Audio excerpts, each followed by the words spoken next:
And welcome back to my channel. ಇದು ಏನು season ಅಂತ ಎಲ್ಲರಿಗೂ ಗೊತ್ತು. ಎಲ್ಲರಿಗೂ ಮಾವಿನ ಹಣ್ಣು ಸೀಸನ್ ಬಂದರೆ ತುಂಬ ಕೆಲವ್ರಿಗೆ ಇಷ್ಟ ಆಗುತ್ತೆ. ನನಗೂ ಅದೇ ಥರ ಇಷ್ಟ ಫ್ರೆಂಡ್. ಇವತ್ತು ಬಂದ್ಬಿಟ್ಟು ನಾನು ಮ್ಯಾಂಗೋ ಫಲೂಡ ಮಾಡ್ತಾಯಿದ್ದೀನಿ. ತುಂಬ ಇಷ್ಟ ಆಗುತ್ತೆ ಎಲ್ಲರಿಗೂ. ಮತ್ತು ಒಳ್ಳೆ ಏನಂತ ಹೇಳಿದ್ರೆ ತುಂಬ ತಿನ್ನೋಕ್ಕೆ ಚೆನ್ನಾಗಿರುತ್ತೆ. ಒಳ್ಳೆ ನಾವು ಐಸ್ ಕ್ರೀಮ್ ತಿಂದಂಗೆ ಆಗ್ತಾಯಿರುತ್ತೆ, ಆ ಥರ ಇರುತ್ತೆ ಮ್ಯಾಂಗೋ ಫಲೂಡ ಬಂದ್ಬಿಟ್ಟು. ಇಲ್ಲಿ ಬಂದ್ಬಿಟ್ಟು ನಾನು ಜೆಲ್ಲಿ ಮಾಡ್ಕೊಂಡಿದ್ದೀನಿ. ಜೆಲಟಿನ್ ಅಂತ ಸಿಕ್ಕುತ್ತೆ ಎಲ್ಲ ನಾರ್ಮಲ್ ಶಾಪ್ಗಳಲ್ಲಿ, ಮಾರ್ಟ್ಗಳಲ್ಲೆಲ್ಲ ಸಿಕ್ಕುತ್ತೆ. ಅದನ್ನು ನಾವು ಸ್ವಲ್ಪ ಹಾಕ್ಬಿಟ್ಟು ಬಿಸಿನೀರಲ್ಲಿ ಕಲಿಸ್ಕೊಂಬಿಟ್ಟು ಸ್ವಲ್ಪ ಬೆಚ್ಚಗೆ, ತುಂಬ ಕುದಿಸೋಕ್ಕೆ ಹೋಗಬಾರ್ದು, ಸ್ವಲ್ಪ ಬಿಸಿ ಮಾಡ್ಕೊಂಡು ತಿರುಗಿಸ್ತಾ ಇರಬೇಕು. ತಿರುಗಿಸ್ತಾ ಇದ್ದಂಗೆ ಅದು ಕರ್ಗದ್ಮೇಲೆ, ಜಿಲಿಟಿನ್ ಪೌಡ್ರ್ ಕರ್ಗದ್ಮೇಲೆ ನಾವು ಕೇಕ್ ಮೋಲ್ಡು ಇಲ್ಲಾಂದರೆ ಗ್ಲಾಸ್ ಬೌಲ್ಸು ಇಲ್ಲಾಂದರೆ ಮಕ್ಕಳದು ಲಂಚ್ ಬಾಕ್ಸು ಆ ಥರದಲ್ಲೆಲ್ಲ ಹಾಕ್ಬಿಟ್ಟು ಫ್ರೀಝರಲ್ಲಿಟ್ಟರೆ ಅದು ಸೆಟ್ ಆಗಿಬಿಡುತ್ತೆ. ಸೆಟ್ ಆದಾಗ ನಿಮಗೆ ಗೊತ್ತಾಗುತ್ತೆ ನಾವು ಯಾವ ಥರ ಶೇಪ್ ಬೇಕೋ ಆ ಥರ ಶೇಪ್ಗಳನ್ನ ಕಟ್ ಮಾಡ್ಕೊಬೋದು. ಮಕ್ಳಿಗಂತೂ ಎಲ್ಲರಿಗೂ ಗೊತ್ತೇ ಇರುತ್ತೆ, ಜೆಲ್ಲಿ ಅಂದರೆ ಎಲ್ಲ ಮಕ್ಕಳು ಸಾಮಾನ್ಯ ಸಣ್ಣ ಮಕ್ಕಳೆಲ್ಲ ತಿಂದಿರ್ತಾರೆ ಜೆಲ್ಲಿಗಳು. ಯಾಕಂದರೆ ಇವಾಗ ಐಸ್ ಕ್ರೀಮ್ಗಳಲ್ಲೂ ಜೆಲ್ಲಿಗಳು ಹಾಕಿ ಕೊಡ್ತಾರೆ. ಸುಮಾರು ಮಕ್ಕಳಿಗೆ ಜೆಲ್ಲಿ ಅಂದರೆ ಎಲ್ಲರಿಗೂ ಗೊತ್ತಿರುತ್ತೆ. ಅದು ಮಕ್ಕಳು ತುಂಬ ಇಷ್ಟಪಟ್ಟು ತಿಂತಾರೆ. ಜೆಲ್ಲಿನ ನಾನು ಕಟ್ ಮಾಡಿ ಮನೇಲೇ ಮಾಡ್ಕೊಂಡಿದ್ದೀನಿ. ಇಲ್ಲಿ ಮಾವಿನ ಹಣ್ಣು ತೊಗೊಂಡಿದ್ದೀನಿ, ಎರಡು ಸ್ವೀಟಾಗಿರೋ ಹಣ್ಣನ್ನು ತೊಗೊಂಡೆ. ಯಾಕಂದರೆ ಹುಳಿ ಇದ್ದರೆ ಚೆನ್ನಾಗಿರಲ್ವಲ್ಲ, ಅದಕ್ಕೋಸ್ಕರ ಸ್ವೀಟ್ ಇರೋ ಹಣ್ಣೇ ನಾನು ಕಟ್ ಮಾಡ್ಕೊಂಡಿದ್ದೀನಿ. 2 ಮಾವಿನ ಹಣ್ಣನ್ನ ಕಟ್ ಮಾಡಿಕೊಂಡು ನೋಡಿ ಮಿಕ್ಸಿ ಜಾರ್ಗೆ ಹಾಕ್ಕೊಂಡಿದ್ದೀನಿ. ನಾನು ಇಲ್ಲಿ ಮಾಡ್ತಾ ಇರೋದು ಇಬ್ರಿಗಾಗೋಷ್ಟು ಮಾಡ್ಕೊತಾ ಇದ್ದೀನಿ. ಅದು ಒಂದು 3 ಜನನೇ ತಿನ್ಬೋದು, ಅಷ್ಟೊಂದು ಆಗುತ್ತೆ ಇದು. ನಾನು ಶಾವಿಗೆಯಲ್ಲಿ ಬಂದ್ಬಿಟ್ಟು ಸ್ವಲ್ಪ ಕುದಿಯೋಕೆ ಇಟ್ಟಿರ್ತೀನಿ ಅಷ್ಟೇ. ನಾನು ತೊಗೊಂಡಿರೋದು ರೋಸ್ಟೆಡ್ ಶಾವಿಗೆ. ನಾನಿನ್ನು ಅದನ್ನೇನು ಹುರ್ಕೊಂಡಿಲ್ಲ, ಅದನ್ನು ಬಿಸಿಗೆ ಇಟ್ಟಿದ್ದೀನಿ. ಸ್ವಲ್ಪ ಬೆಂದೆಟ್ಗೆ ಮೆತು ಆಗುತ್ತಲ್ಲ ಅಷ್ಟು ಸಾಕು, ತುಂಬ ಮೆತ್ತನೂ ಮಾಡ್ಕೊಳಕ್ಕೆ ಹೋಗಬಾರ್ದು.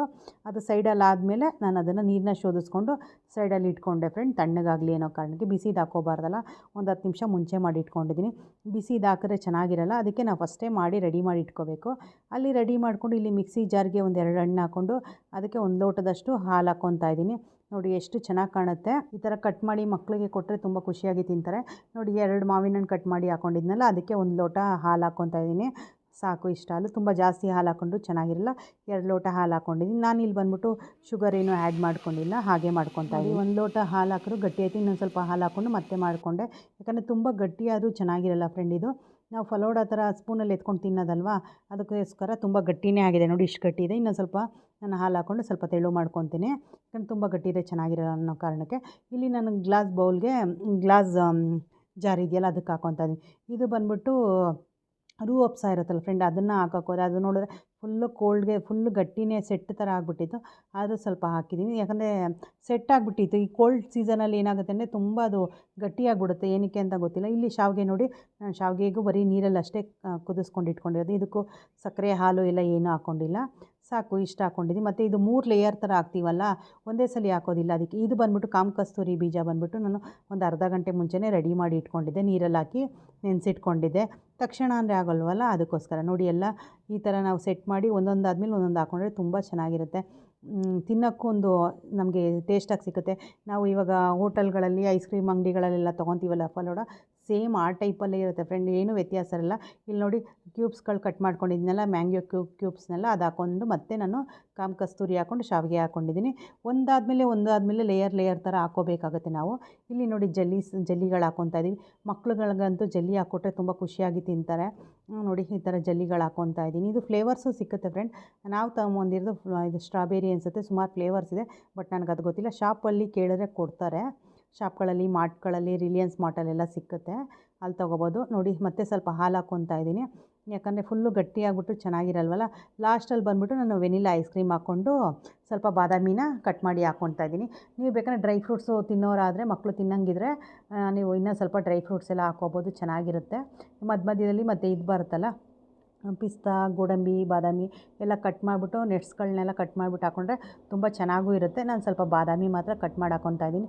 ನಾನು ಇಲ್ಲಿ ಬಂದ್ಬಿಟ್ಟು Arun ice cream vanilla ice cream ತೊಗೊಂಡಿದ್ದೆ, ಅದನ್ನು ಹಾಕಿದ್ದೀನಿ. ಸ್ವಲ್ಪ ಜೆಲ್ಲಿ ಹಾಕ್ಬಿಟ್ಟು ಡೆಕೋರೇಷನ್ಗೆ ಈ ಥರ ಮಾಡಿಕೊಟ್ರೆ ಮಕ್ಕಳು ತಿನ್ನಲ್ಲ ಅನ್ನೋರು ಕೂಡ ತುಂಬ ಚೆನ್ನಾಗಿದೆ ಅಂದ್ಬಿಟ್ಟು ತಿಂತಾರೆ.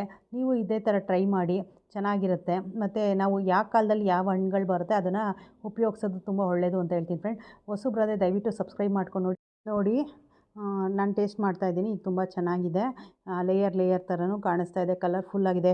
ಇಲ್ಲಿ ಬಂದ್ಬಿಟ್ಟು ರೆಡ್ಡು, ವೈಟು, ಬ್ಲ್ಯಾಕು, ಯೆಲ್ಲೋ ಮತ್ತು ಇಷ್ಟು ಕಲರ್ ಕಾಣಿಸ್ತದೆ, ಎಷ್ಟು ಕಲರ್ಫುಲ್ಲಾಗಿದೆ ಅಲ್ವಾ.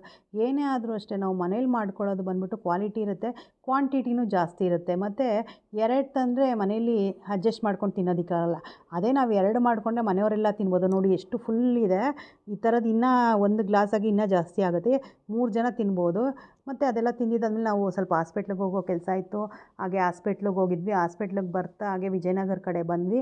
ವಿಜಯನಗರ ಕಡೆ ಬಂದಾಗ ಆಗಲೇ 4:15 ಮೇಲೆ ಆಗಿತ್ತು. ಮಕ್ಕಳು ಹೊಟ್ಟೆ ಹಸಿವು ಅಂತ ಇದ್ದರು. ಮಗ ಫುಡ್ ಸ್ಟ್ರೀಟ್ಗೆ ಹೋಗೋಣಮ್ಮ ಅಂತಂದ. ಸರಿ ಅಂತ ಫುಡ್ ಸ್ಟ್ರೀಟ್ಗೆ ಹೋಗಿ ಅಲ್ಲೇ ಐಟಮ್ಗಳು ತೊಗೊಂಡು ಸ್ವಲ್ಪ ತಿಂದ್ವಿ. ವಡಾಪಾವು ಮತ್ತು ಬಂದ್ಬಿಟ್ಟು ಗೋಬಿ ಮಂಚೂರಿ ಮತ್ತು ಜಿಲೇಬಿ ಮತ್ತು ಪರೋಟ, ಆಲೂ ಪರೋಟ ಮತ್ತು ಪನ್ನೀರ್ ಪರೋಟ ಇಷ್ಟು ತೊಗೊಂಡಿದ್ವಿ. ಮತ್ತು ಅಲ್ಲಿ ಬಂದ್ಬಿಟ್ಟು ಫಸ್ಟು ನಾವು ಬಂದ್ಬಿಟ್ಟು ಏನು ಗೊತ್ತಾ, 3 ಜನ ಹೋಗಿದ್ದಲ್ವಾ, 3 ಜನನೂ ಒಂದೇ ಥರ ನಾವು ತೊಗೊಳ್ಳೋದಿಲ್ಲ ಫ್ರೆಂಡ್. ಎಲ್ಲರೂ ಒಂದೊಂದು ತೊಗೊತೀವಿ. ಎಲ್ಲರೂ ಒಂದೊಂದು ತೊಗೊಂಡ್ರೆ ಏನಂತಂದರೆ ಎಲ್ಲನೂ ಟೇಸ್ಟ್ ಮಾಡ್ಬೋದು ಅನ್ನೋ ಕಾರಣಕ್ಕೆ ಜಿಲೇಬಿ ತೊಗೊಂಡಿದ್ವಿ. ಇದು ಬಂದ್ಬಿಟ್ಟು 25 ರುಪೀಸು.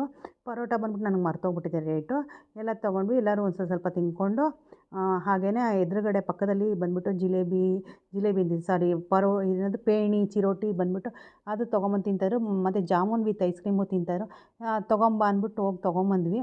ಅದು ತಿಂದ್ವಿ. ಸ್ವಲ್ಪ ತಿಂದ್ಕೊಂಡು ಚೆನ್ನಾಗಿತ್ತು. ಮನೆ ಕಡೆ ಹೋಗೋಣ ತಿಂದ್ಕೊಂಡು ಅಂದ್ಬಿಟ್ಟು ತಿಂದ್ವಿ. ಇದು ನೋಡಿ 2 ಸ್ಕೂಪ್ ಬಂದ್ಬಿಟ್ಟು ಐಸ್ ಕ್ರೀಮ್ ಹಾಕಿದ್ದಾರೆ, 2 ಜಾಮೂನ್ ಹಾಕಿದ್ದಾರೆ. 80 ರುಪೀಸ್ ಇದು ತೊಗೊಂಡ್ರು. ಜಿಲೇಬಿ ಬಂದ್ಬಿಟ್ಟು 25 ರುಪೀಸ್ ಏನೋ. ಮತ್ತು ಗೋಬಿ ಮಂಚೂರಿ 60 ರೂಪಾಯಿ ತೊಗೊಂಡ್ರು. ಬಟ್ ಮೋಸ ಅದು, ಯಾಕಂದರೆ ಇಷ್ಟೇ ಚಿಕ್ಕ ಪೇಪರ್ ಪ್ಲೇಟಲ್ಲಿ ಕೊಟ್ಟಿದ್ರು, ಅದು ಮೋಸ ಅನ್ನಿಸ್ತು. ಪರೋಟ ಎಲ್ಲ ಪರವಾಗಿಲ್ಲ, ವರ್ತಿತ್ತು ಫ್ರೆಂಡ್. ಹೀಗಿತ್ತು ಅವತ್ತಿನ ದಿನ ನಡೆದಿದ್ದು. ಇದೆಲ್ಲ ತಿಂದಮೇಲೆ ಪೇಣಿನೂ ತೊಗೊಂಡು ತಿಂದ್ವಿ ಫ್ರೆಂಡ್. ಅದನ್ನು ಕ್ಲಿಪ್ಪಿಂಗ್ ಹಾಕಿಲ್ಲ ನಾವು. ಚೆನ್ನಾಗಿತ್ತು, ಪೇಣಿನೂ ಚೆನ್ನಾಗಿತ್ತು. ಬಾದಾಮಿ ಹಾಲು ಹಾಕಿ ಪೌಡ್ರ್ ಹಾಕಿ ಕೊಡ್ತಿದ್ರು, ಚೆನ್ನಾಗಿತ್ತು. ಸೇಮ್ ಮದುವೆ ಮನೆ ಟೇಸ್ಟ್ ಥರನೇ ಇತ್ತು, ಚೆನ್ನಾಗಿತ್ತು. ನಾನು ಇನ್ನೊಂದ್ಸಲಿ ಪಾರ್ಸೆಲ್ ತೊಗೊಳ್ಳೋಣ ಅಂದ್ಕೊಂಡು. Thank you friend.